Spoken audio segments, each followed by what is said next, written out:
C'est un voyage au centre de la Terre. Une plongée dans un monde où la roche se fait cristal et où les yeux se mettent à scintiller comme les pierres.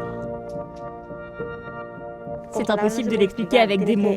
Il faut vraiment le voir. C'est comme entrer dans une autre dimension. Tout simplement féerique. C'est un palais de cristal. Difficile de croire qu'une chose aussi spectaculaire soit juste là, en plein milieu d'une montagne. Cette montagne du sud-est de l'Andalousie, il faut d'abord arpenter ses reliefs avant de pénétrer dans ses entrailles.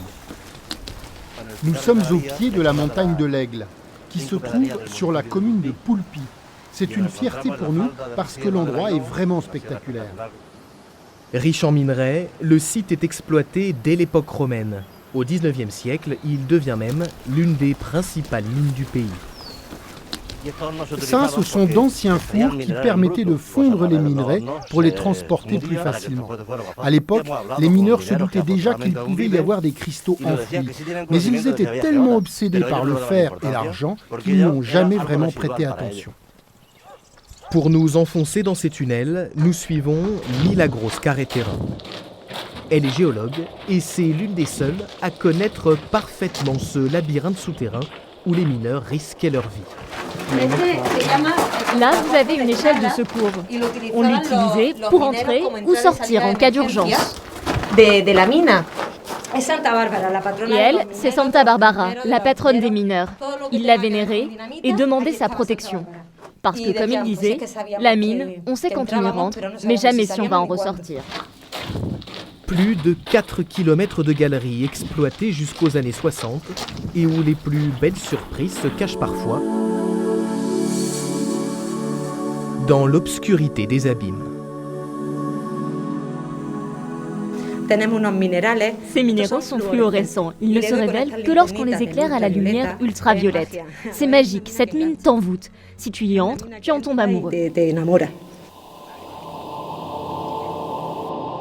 Une poussière d'étoiles comme suspendue dans le vide et le silence, après le fracas des pioches et de la dynamite qui a régné ici pendant des siècles. Voici ce que l'on appelle la cathédrale, une salle gigantesque qui a été entièrement vidée par l'homme. Et en creusant toujours plus loin, à 60 mètres de profondeur, des géologues ont fait par hasard en 1999 une découverte inattendue. Une grotte entièrement tapissée de cristaux, la plus grande géote d'Europe. On est dans une zone volcanique. Alors cette cavité de la forme d'un ballon de rugby de 8 mètres de long s'est remplie autrefois d'un liquide très riche en minéraux. En cristallisant, ils ont formé ces gypses, si transparents qu'on peut lire à travers. Le spectacle ne s'offre qu'à une personne à la fois, alors aucun risque de voir la géote de Poulpy succomber au tourisme de masse.